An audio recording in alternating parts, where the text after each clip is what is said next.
YouTube, we have a explore with us video, a husband's house of horrors. I'm not even gonna say much. Let's get to it. I'm on your top right. 911, where is your emergency? I'm on North 225 West Road. There's a body hanging off the bridge, no head. What? There's a car coming. Body hanging off a bridge, no head?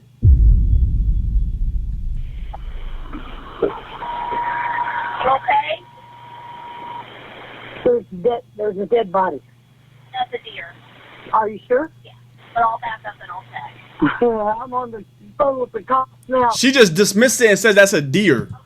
Okay, she thinks it's a deer? No, it's a body. It's a body. How do you get a deer and a body confused? Yeah, that's what I've seen, with no head. I'm freaking out. You're fine. I'm going to pull over and I'm going to stay with you. Okay. I never seen something like this. On August 20th, 2020, officers responded to this bone-chilling phone call. At 5 a.m., they swarmed the Sugar Creek Bridge, and upon arrival, they were taken aback by the ghastly scene before them. What had momentarily been mistaken for roadkill was a deceased, middle-aged woman. Her body was badly bruised, her arms were bent at odd angles, and most disturbingly, her head was gone. Bro, do you know how, like, sick and cruel you gotta be to decapitate somebody? Like, there's no purpose. Like, if you doing some shit like that, you are mentally baked. Deadass. How and where she'd been left only made the scene harder to stomach. Closer inspection revealed that she wasn't next to the bridge's guardrail. Rather, she'd been stuffed underneath it, so that her upper body was splayed out on the road while her legs hung limply off the side of the bridge. At the same time that police were working to make sense of what might have happened to their headless Jane Doe, Indiana resident Michael Parks was making a 911 call to report his wife, Hope Parks, missing. Damn. Hi, my name is Michael Parks, and me and my wife, we kind of got into an argument Tuesday, and I haven't seen her, and I'm getting worried. What if he's self-reporting? I'm telling you this, people be doing shit like that. What if he's self-reporting? He's trying to act like he's panicking. Oh my God. He probably self-reported. Okay, what's her name? Hope. Somebody picked her up. She got into a car with somebody, and they left. It was either a silver or a white, like, Honda Civic. Following this call, a sergeant from the Crawfordsville Police Department briefly spoke with Michael over the phone to get a description of his missing wife. Michael described a few of Hope's tattoos, one being a heart with his name on it. After police inspected the body's tattoos, Michael was instructed to immediately make his way to the Crawfordsville Police Department to speak further about his wife's disappearance. That was his wife. That was his wife. They didn't even say, oh, it's her. They just said, yeah, come to the station. We need to have some questions. Yo, hey, what's up? Only when he arrived at the station was Michael informed that the headless woman they'd found that morning matched his description of his wife. For the sake of the investigation, he was immediately escorted into an interrogation room, where the following never-before-seen footage was recorded. What interrogation? One thing I do, This is a nice-ass interrogation room. This shit like a fucking therapist, bro. I record everything because my notes suck. I can't write with crap. So I do record everything. But one thing, what is your full name, sir? Michael Dale Parks. Michael Dale Parks. Interrogation rooms can be scary places, but Michael has been brought into a soft interrogation room. Oh. This is highly unusual. These soft rooms are primarily used for victims, usually children. As the grieving husband, the police may have chosen this room to offer him a bit of comfort. However, in most cases, the spouse is the prime suspect until they're cleared. If the police do suspect Michael, the choice of a soft room could then be an attempt to put him at ease. As well, the detective is making sure to alleviate any of Michael's possible concerns by telling him that the recording is for the detective's own notes. Okay, so it's either, right? It's either they think he had nothing to do with it, and they think he's a victim because he's in his room, or right? They think that he has something to do with it, but they trying to lower his guard. They trying to lower his guard. They trying to lower his guard to make him feel like he's good and they're gonna start breaking it down little by little. What'd you call the police department about? I'm worried about her. You're worried about your wife? Yes. Okay. Why? What's going on? I mean, We've been arguing over my son for the last couple of months. Okay. He's in and out of drugs. Can't keep a job. He brought drugs into the house. I kicked him out. I don't want him there. What that got to do with anything? She wants him there. It got to the point where I told her to choose between me or him. One of us has got to go. Well, he left. She's been wanting him to come home. I say no. He got a speeding ticket and the proof of no insurance or whatever they call that. He has the car. BRB going to shout, all right, Nats. It's his car. It's in my Without me. Yo, time me out for 30 minutes. wife's name. Oh, okay. But he paid her for the car. He never took the title. I told her to give it to him, cancel the insurance. She never did. So that's how the argument started. In just the first Bro, it's just like I lost track of everything, bro. Now I gotta go back and then for the YouTube video, I'm gonna have to edit this shit, bro. Like, fuck! House, I kicked him out. I don't want him there. She wants him there. It got to the point where I told her to choose between me or him. One of us has got to go. Well, he left. She's been wanting him to come home. I say no. He got a speeding ticket and the proof of no insurance or whatever they call that. He has the car. It's his car. It's in my wife's name. Oh, okay. But he paid her for the car. He never took the title. I told her to give it to him, cancel the insurance. She never did. So that's how the argument started. Damn. In just the first few minutes, Michael has made several assertions that indicate possible control issues. He cited several instances where he's told his wife what to do rather than communicating and making decisions together. I think he's baked. I think he's baked. Now, I don't know how they be thinking like this. I wasn't thinking like that. I was not thinking like that. Whole time, he's saying, I told her to do this, told her to do that, told her to do this. Oh, I ain't gonna lie, he's baked. She texted me, he asked me if I called the insurance. I said no. He said, I haven't had time. You can read it. Okay. Let's see.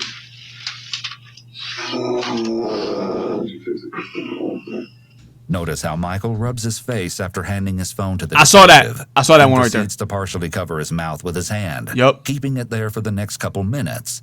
Michael is also covering his genitals here. This is a common barrier used by men when they feel threatened or stressed. How the fuck? Why does motherfucker know everything, bro? I didn't even know that. The fuck? These gestures convey anxiety and uneasiness, not unusual for someone who's just lost their spouse. However, hiding the face is also typical of someone who might be trying to hide something else. Your son has some drug issues or anything? Does your wife have any alcohol or drug issues? No. Is there anything that... No. Okay. She's very controlling. Michael's answer here is completely irrelevant to the question.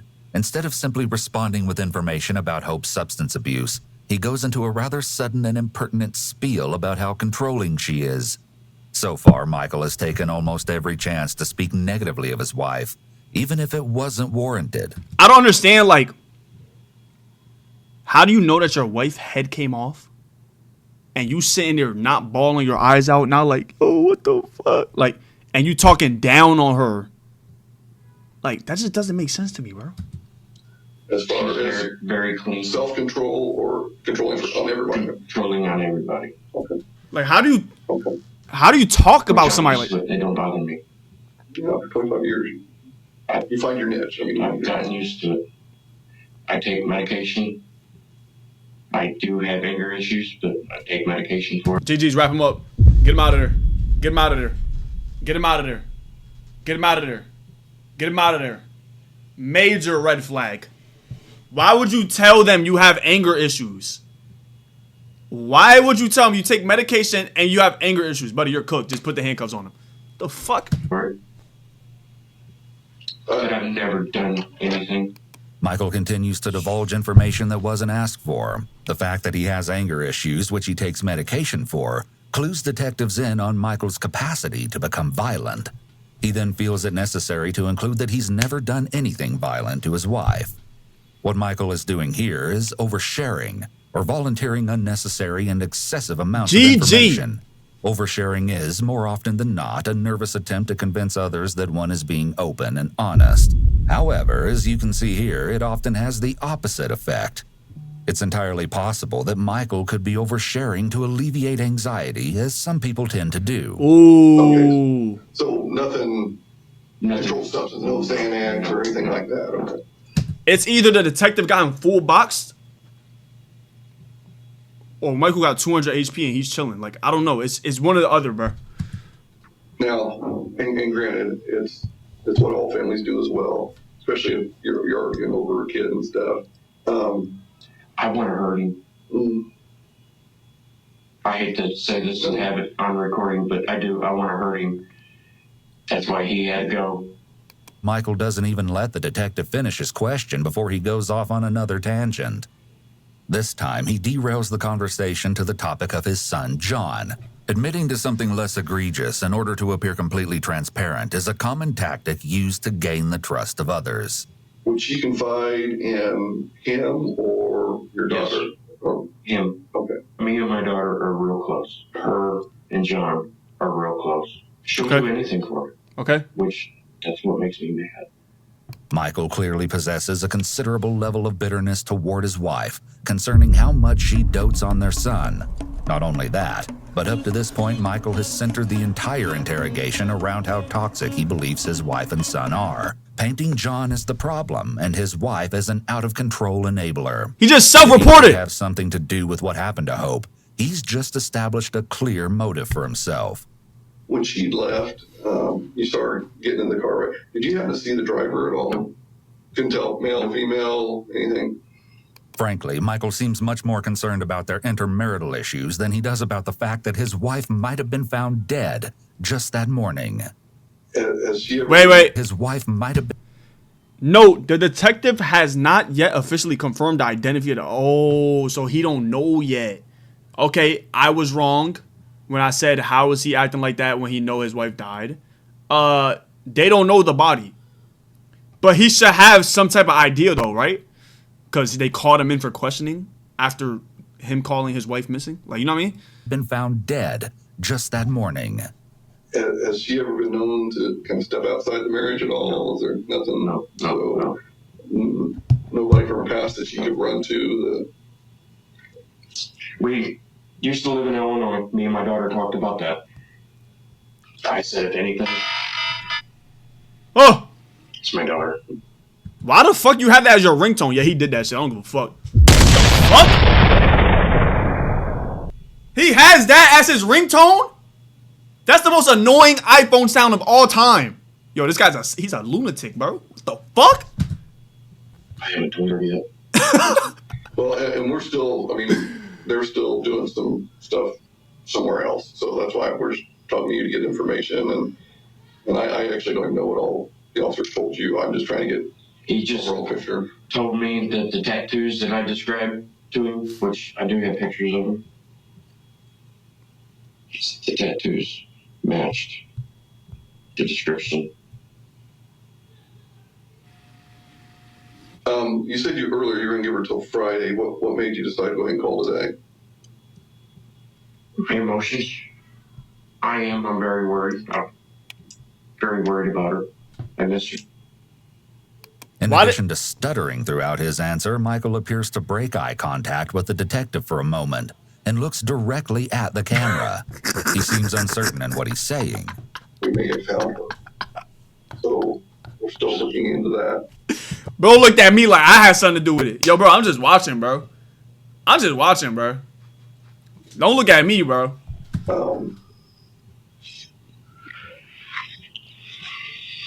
Before now, Michael has been informed that the tattoos found on the headless woman matched those of his wife. However, hearing the news again begets a distressed reaction, which is expected. He covers his mouth with his hand and looks away from the detective.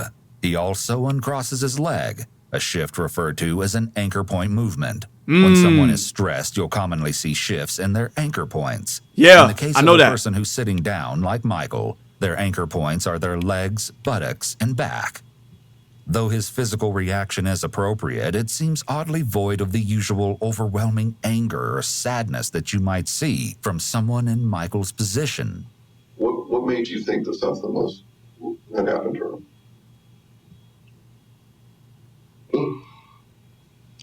I think it's just stress. I didn't think anything happened to her. It's just worried. I wanted to know where she was. Wait, did he get broke the news? Am I not paying attention? Like, did they tell him that it was her? This question is at first met with silence from Michael, perhaps because it requires him to go into detail about how he feels about his wife's disappearance. He seems uncomfortable and exasperated, but he proceeds to mumble an answer from behind his hand. He's going to go over a couple papers with you as far as... He guilty. And just consent to search your house and the car, because there's some things we need to find out about her. Because like I said, I don't know her and I don't know you. Because we need to find out how she got... Search her car? Yeah. But I'll go ahead and let him fill that paperwork out. I'll step outside and I'll try to get some more information. Michael's body language is very important here. At the mention of needing to search their home and car, Michael begins to noticeably fidget. He's so fried. Look how scared he get when they said, we gotta search your car. This motherfucker gets scared, bro. He rubs his face and his leg begins to shake, though he seems to catch it and get himself back under control. Michael is then left alone in the interrogation room for the next few minutes. He changes positions and fidgets quite frequently.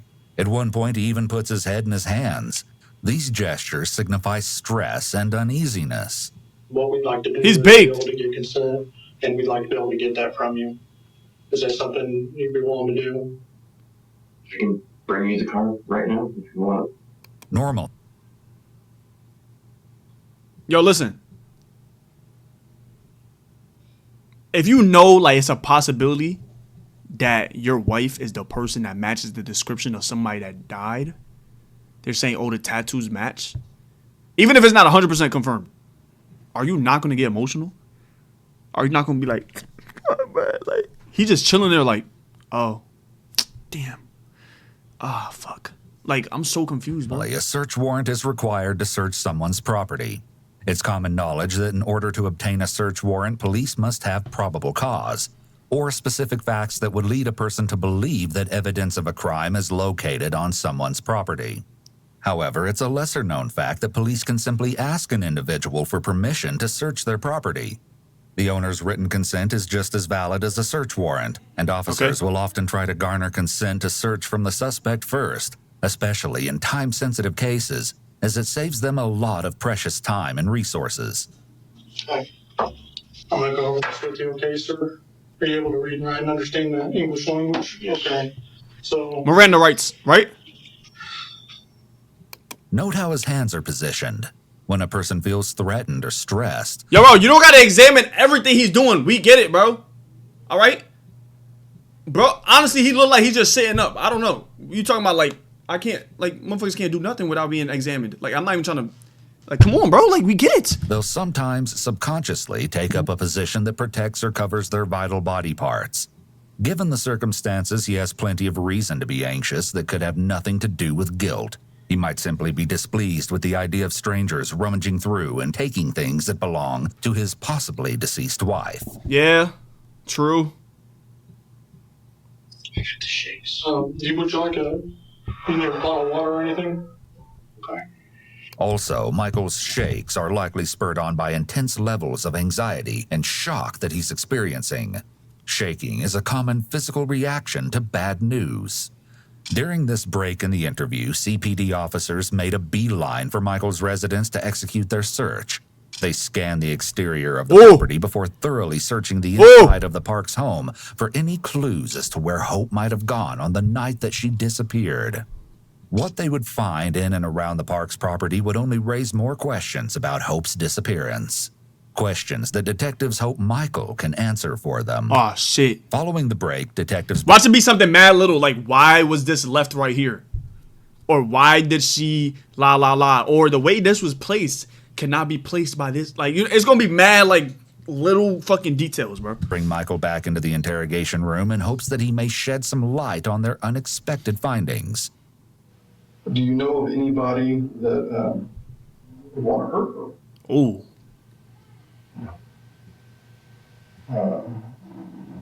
You said she wasn't close to anybody else. I mean, somebody that would be. She knows how to piss people off. I can tell you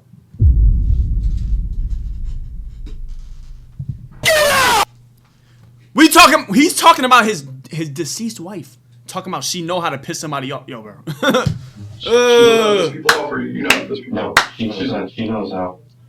It's chilling that Michael can describe his wife in such a shocking and insensitive way right after she's been found so devastatingly mangled and discarded.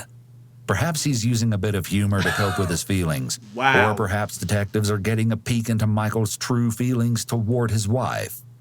Part of what we were looking for, and we found some blood at your house. Would there be any reason why there would be blood at the house? Oh my god, look at him. Look at him. Look at him. Look at him. He's stone-faced right now. He's locked in. Oh my gosh. I know his heart just dropped his ass. The question of the blood is sprung on Michael quite suddenly, Look. likely in the hopes that they'll catch him off guard in a lie. This is called a bait question. The detective will carefully observe Michael's behavioral responses to this question. Me? I cut myself. Where'd it cut at? I smashed my finger. There was some blood located in the garage. That would be when I smashed my finger. I was doing the transmission. And you say you saw the motor and stuff in there, didn't you? Mm-hmm. See the truck? Test the blood. That truck. Why are The you remark joking? about his truck seems completely inappropriate given the circumstances. However, it's not uncommon for someone who's experiencing high levels of Restart the vid. I wasn't here. What? uneasiness to make out-of-place comments in a subconscious attempt to escape the situation. So this is kind of where you need to kind of step up to the plate and tell us what happened. It was at your house. Did something happen to her? Not with me. There's nobody else that could have been. I don't know what to tell you. Oh! Michael simply shrugs off the detective's theory that he somehow took part in his wife's murder. A person in his position would typically react with some measure of shock or outrage at such an accusation. That's what I mean. Michael, like, if somebody accuses you of killing your own wife, you're gonna be like, bro, what? Like, how could you? Like, you know, you're gonna get upset. on the other hand, doesn't even seem interested in what they found inside his home or what the findings could possibly mean. Saying I did something? Yeah. And we're just trying to figure out, I mean, obviously, you're not a bad person. You were. You've got 2 kids with her. You've lived a long life with her. This is a strategically placed pacifier since, if Michael becomes too upset, he might close himself off or request a lawyer. Detective this Cooking. would immediately end the interview. It's in the detective's best interest to keep Michael open and willing to answer questions. I didn't do anything. I swear to God, I did not do anything. Not my God. Swearing to God Not my God. serves a similar function as a qualifier here. Not my It's God. used as an attempt to add credibility to a statement that's otherwise hard to believe. This is called bolstering. Not my God. Part of it is, like I said, we went through the whole house. We found everything. The detective is intentionally being vague about what investigators found at Michael's home in order to gauge Michael's reaction before the big reveal. They trying to get him a crack. What's everything? Her. The rest of her. Okay. So, Bitch, what the fuck you mean, okay? He said, okay. Like, what? Hey, what do you mean? What do you mean? Like, what do you mean? Wait, what do you mean, bro? Wait, yo, gang, I think you didn't hear him. I think you didn't hear him, little bro. What? her head. You know, we found everything. Oh. He goes still try to deny This is it. a critical moment in the interrogation, but caught under the microscope of what should be a bone-chilling reveal. Michael's response is rather dull. There's no immediate reaction, and the reaction he does give seems to be one of exasperation rather than shock or concern. He exhales deeply, leans back, and, most notably, he covers his face once again, a move we've come to recognize he mad as a insecure. possible attempt to hide something that the face might give away. Hope's head is perhaps the most incriminating thing that officers found inside the home. However, that's not all they found. An exterior search of the property yielded several blood smears and stains on the gravel in front of the garage door, in the grass next to their back patio, on the wood floor of the patio itself, as well as on the ramp that leads up to the patio. Blood smears as well as bloody footprints were found inside the garage. A bullet casing was also found in the grass near the... My question is, didn't he call and say my wife was missing? Why would you not clean... Like, I'm not even trying to, like, you know what I mean? I'm just like on some like smart shit. Why would you not clean up all the evidence, then make the call? Yo, my wife is missing. You're gonna make the call with your wife's head just sitting somewhere, and the fucking blood and shell casings all over the fucking shit. He just self-reported, bro. The patio. The interior of the home was reportedly very clean and well kept. Oh. That is, until officers got to the basement. Spots of blood were visible on the steps leading down into the foreboding cellar. Continuing down the stairs, it became apparent that there were drag marks in the shallow layer of dirt that covered the concrete basement floor. Large bloody zip ties and torn pieces of plastic were also found in several locations around the basement. Down there, among the dust and discarded equipment, officers made the most unsettling discovery of the investigation: Hope's severed head. It had been wrapped in plastic shopping bags, placed in a shallow hole in the floor, and covered in dirt and debris, hidden by a pile of flex ducts that had been arranged on top of the grave. Circumstantial evidence makes it apparent to everyone present that Michael had something to do with his wife's murder. However, there's not yet... There's not physical proof. It's in his house? There's no physical proof. It's in his house?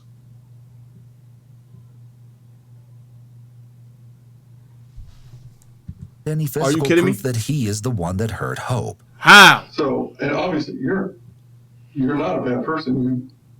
You provided for your family. You've done. So what happened? What snapped? Here the detective is suggesting a lighter version of events, that Michael simply snapped under the pressure of his controlling wife. This version paints him as a generally good person, maybe even as a victim himself. However, if Michael were to go along with this reasoning, he'd still be admitting to killing his wife. True. I know what you're thinking, but no, it wasn't me. Is he locking in? Who else could be? Is Michael locked? Talk to my son.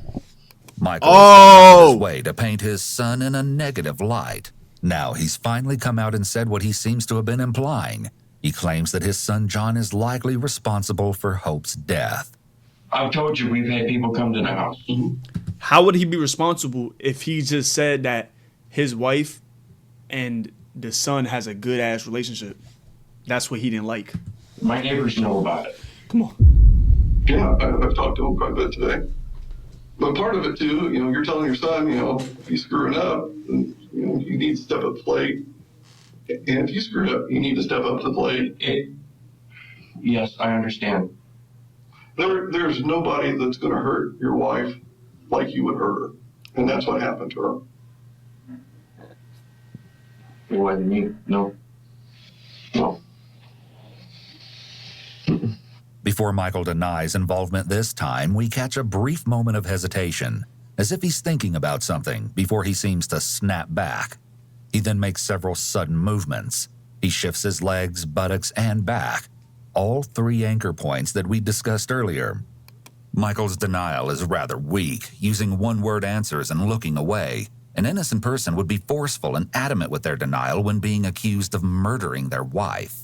He's likely reflecting on his decisions up until this point and weighing his options. Next person I need to talk to is your daughter. And I'm going to have to explain Talk to my daughter. He's just walking away? You better sit your ass down. Go and have a seat, sir.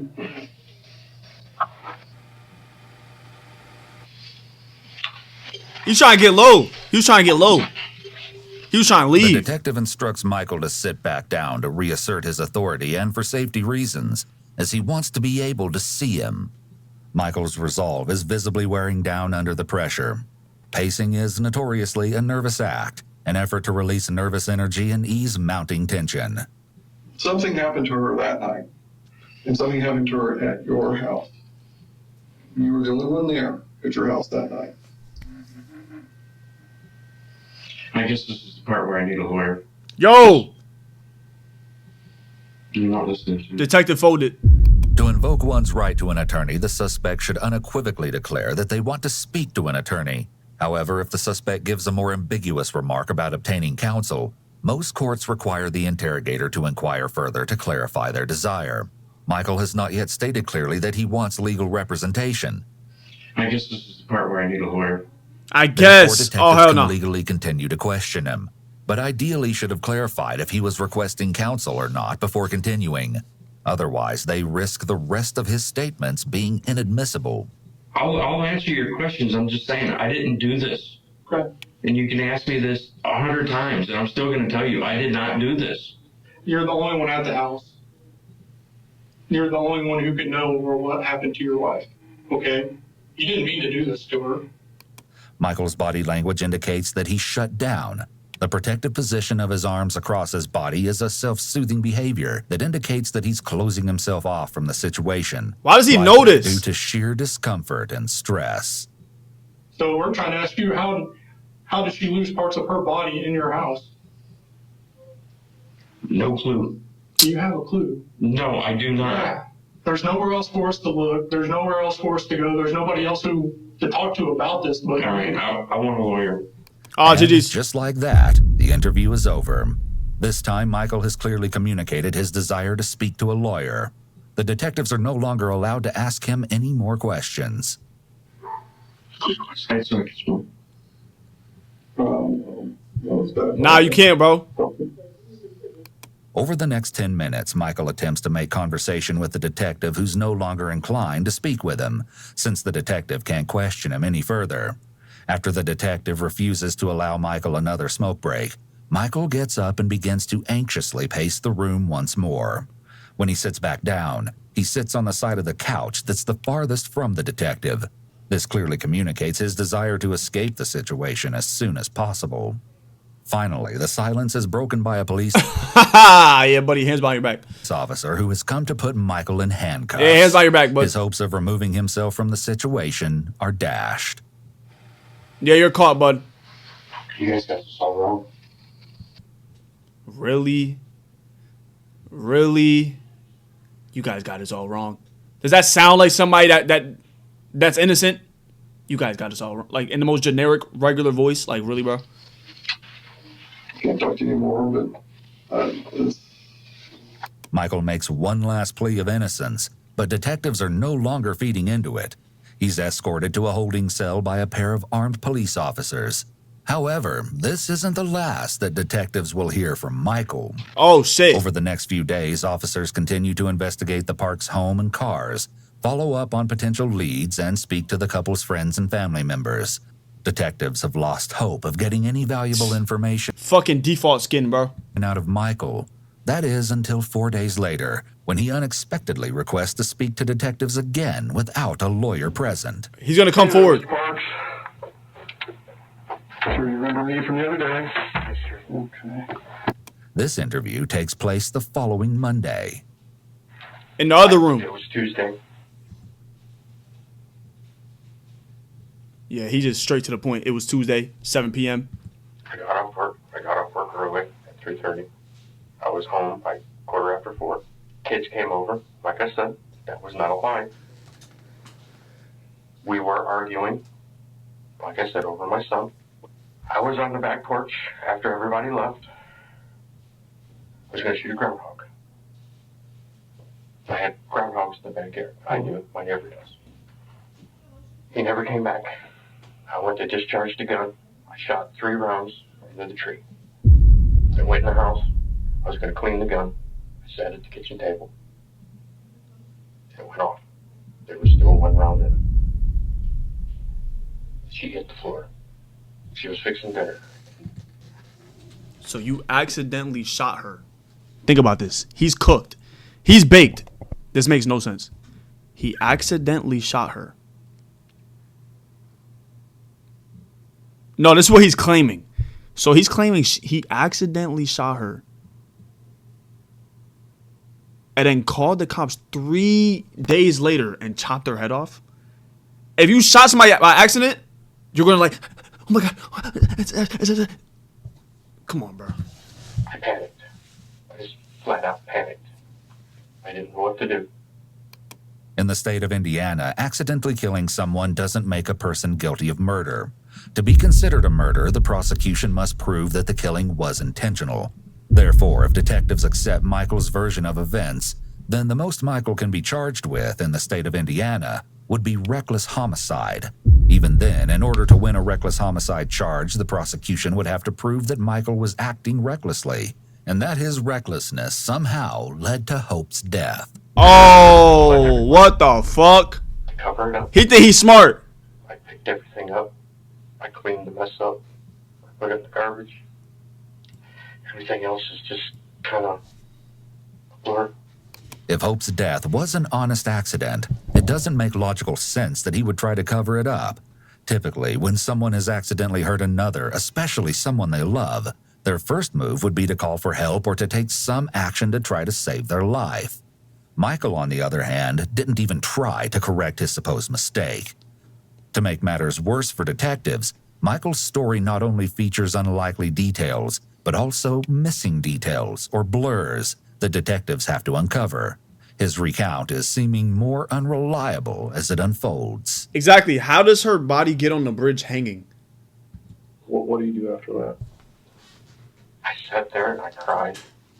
I thought about everything that was going on with fighting, with John, with the gun.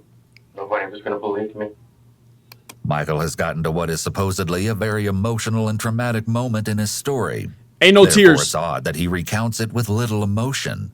His lack of emotional reaction over the course of the interviews is noteworthy. I didn't know what to do. I'm sorry I lied. No, that's fine. Now here's a chance for you to tell us what happened. So she's on the floor. You're upset, obviously. What did you do at that point?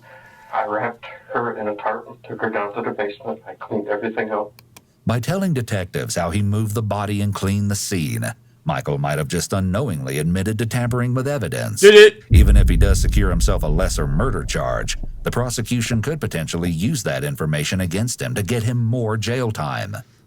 When you took her downstairs, you said you wrapped her up in a tarp. What was a blue tarp?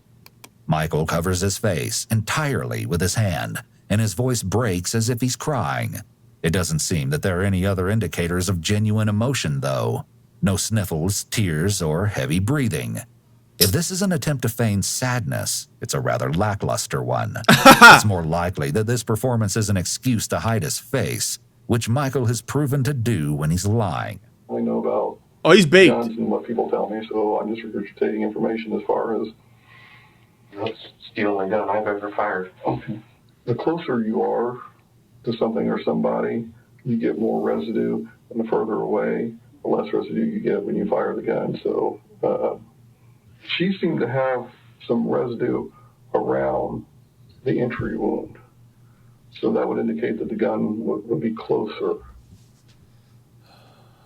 They got this motherfucking full box, bro. Full piece, top right edit. 200 pump. He put that shit point blank to her head, bro. He put it point blank to her head, bro. Well, 4 or 5 feet. This Never mind. single piece of evidence puts a rather large hole in Michael's story. If Michael can't bridge this gap between his story and the evidence, it would be nearly impossible for Michael's attorneys to prove that the shooting was accidental. And for me to be able to help, I gotta know your side. I don't know how close she was standing. I know that she was getting ready to fix dinner. That's all I know. And I sat down. I had the gun in my hand. That's when it went off. I'm telling you, I did not do it deliberately. Michael likely knows that he's in a deep hole right now, since his assertion that he didn't deliberately shoot his wife isn't said with much conviction. On the contrary, it seems there are notes of desperation in his voice. He needs detectives to believe his story. Yet he's likely very aware that his defense of "I don't know" isn't helping his case at all. The doctor and the gun shop, he actually put in his report that it was a contact wound, which means the barrel was close to the skin when it went off. I just said that, bro. He like did it point blank. Then maybe she was closer than what I thought. Now that detectives are back on the topic of the gunshot wound, Michael has wrapped his arms tightly around himself. This is a protective position that may be Michael's attempt at self-soothing.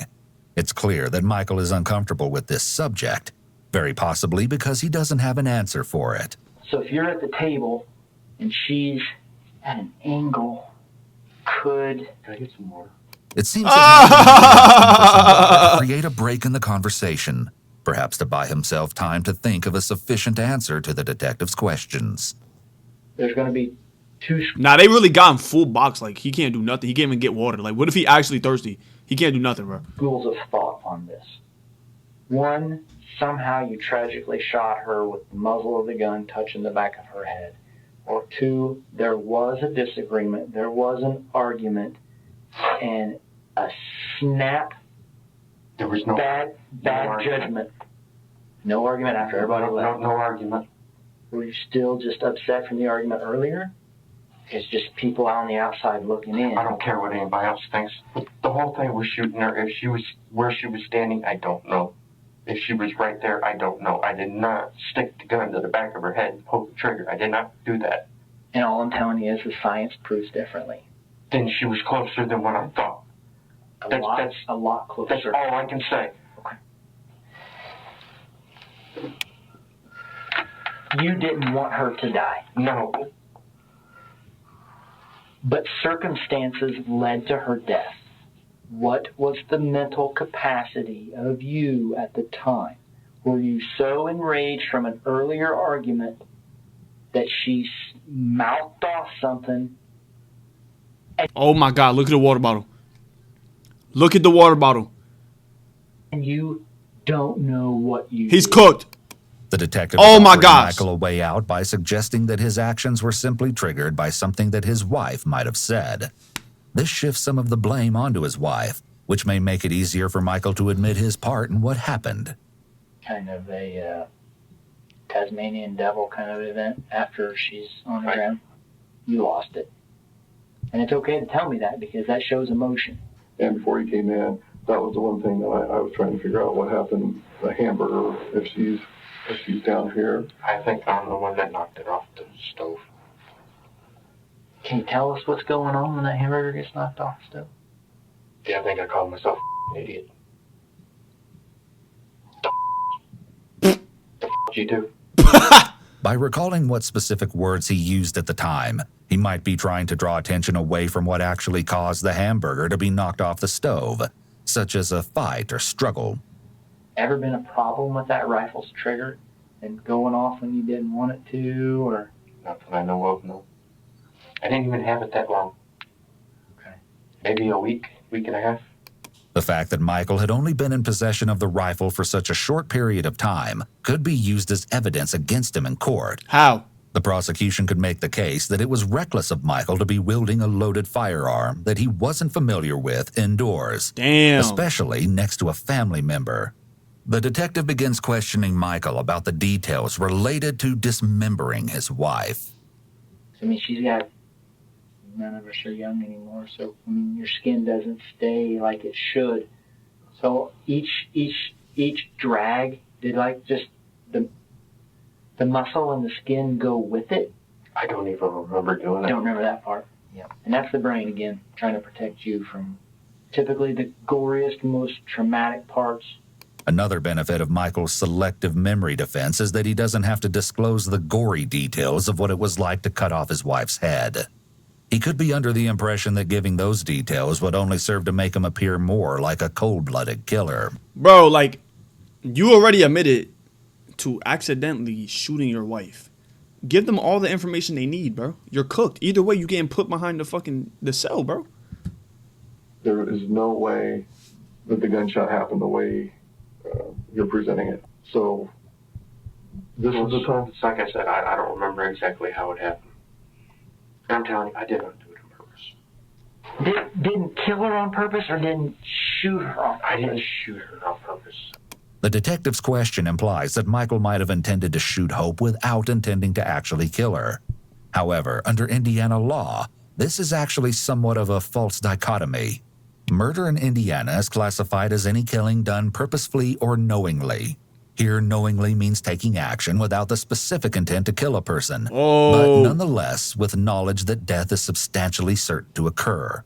Since the evidence from Hope's autopsy proves that Michael shot his wife at point-blank range, even if he didn't exactly intend to kill her, Michael could still be convicted of murder simply because he was knowledgeable that such an action would almost certainly result in her death. It just happened. This guy's So, dumb. In your opinion, would you call that just recklessness? It was just, I mean, because if you've got it up in the air, nobody's going to say, well, I mean, you couldn't have shot her if it was laying on the table facing down the hallway. Reckless, yes. Unbeknownst to him, under Indiana law, Michael has just admitted to reckless homicide. GG's. They put his ass in a fucking cell. It's over, bro. The conversation we were having at the time was over John.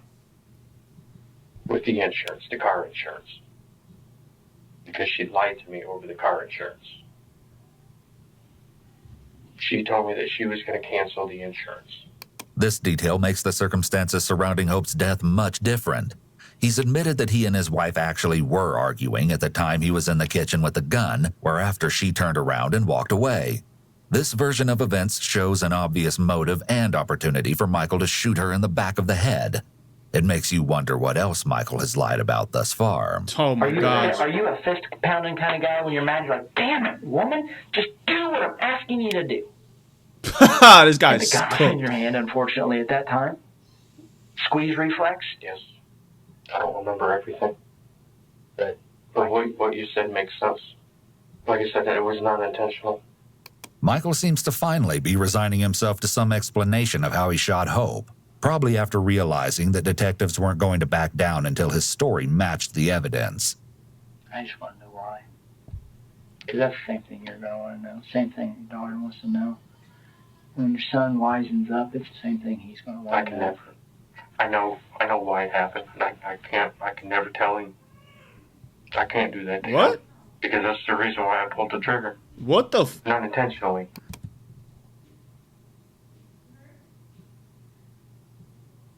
I'm gonna wrap this interview up, bro. Again, Michael cites his son as the reason for his plight. However, this is the first time he specifically said that John is the reason that he killed his wife. He quickly tries to backtrack, though the statement implies that Michael is probably more aware of the reason behind Hope's death than what he's letting on. He may have slipped up due to stress and fatigue from the long interrogation. After 4 long hours, the interrogation is now over. Michael is escorted from the interrogation room without further incident. Following his interview, Michael was moved to Montgomery County Jail, where he sat for almost 2 years. He was scheduled to stand trial in front of a jury on May 9th, 2022. That is, until This was investigators recent. made a single haunting find that would spell doom for Michael's case. It was discovered that prior to Michael murdering his wife, he'd been doing online research on the effectiveness of bottle silencers. Bottle silencers are makeshift gun silencers constructed simply from plastic bottles. Not only that, but he'd also looked into whether pillows could be used to muffle gunfire. This discovery proved that the murder of 44-year-old Hope Parks was indeed premeditated. Oh, and under nah. Indiana state law, crushed all possibility of Michael receiving anything less than a murder charge. On May 6, 2022, just 3 days before he was scheduled to stand trial, Michael changed his plea from not guilty to guilty and accepted a Dumbass. negotiated plea deal. On May 9th, Michael Parks was found guilty of the murder of his wife, Hope Parks. He was sentenced to 50 years in prison without the possibility of parole. We reached out to Michael through email to see if he would be willing to share his side of the story and answer some of our questions about the case. Huh? At first, we didn't hear back, but when Michael finally responded, he stated that he would only participate in a discussion if we met his list of demands, including $300 to be put into his commissary account, and for a fan and a television, specifically 36 inches or more, to be shipped to his facility. we did not agree to any of Who the fuck you think he is? these terms and are still waiting to hear back if Michael will speak with us. Michael is set to be released in 2070 when he is 94 years old. Yeah, buddy, hang it the fuck up, dumbass. There's no way he's still trying to, like, bro, at that point, if they got you full boxed, you don't even know how to explain yourself, just admit to it, bro. Because at that point, you are fried. You're not getting out until you're 94. You're probably not even going to live to 94.